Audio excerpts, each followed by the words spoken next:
Another kid that comes to mind, and here's the thing: we all know the old joke about go cry in the walk-in. I mean, even people who have not worked in restaurants know the secret of the walk-in is where you go release stress. It is a soundproof box. You can cool down in there, literally.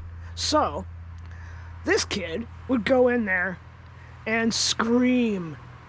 Now, you're not really supposed to be able to hear anybody, but he was screaming so loud that you could hear it above the noise of the hood fan out in the kitchen.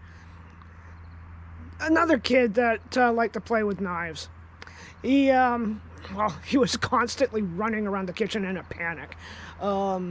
He had to go home early because he was dealing with hot peppers one day and not wearing gloves, even though he was warned to wear gloves. He touched his face, and he touched his peenie. Probably led to the screaming in the walk-in, come to think of it. Anyway, in one of his harried running around the kitchen moments, he had a knife, and he was gesturing with it in the kitchen. The chef turned around and nearly was gutted. She didn't find that funny.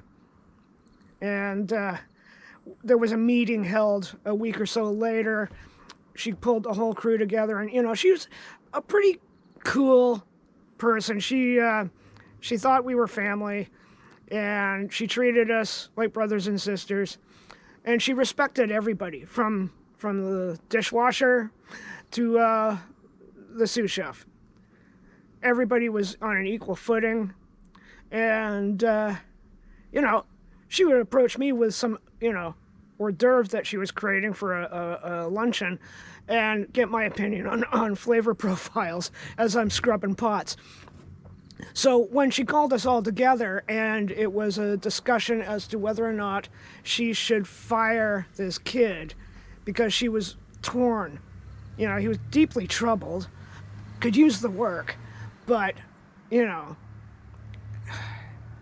no running in the kitchen, man, especially with a knife. He was just too much of a freak show, and we all put up our hands and said, oh, please, please. Yes, you can fire him, even though it put us in a short-staffed position. And I had to fill in a few extra nooks and crannies in my workday.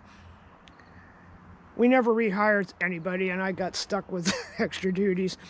But, no one was going to get stabbed in the belly.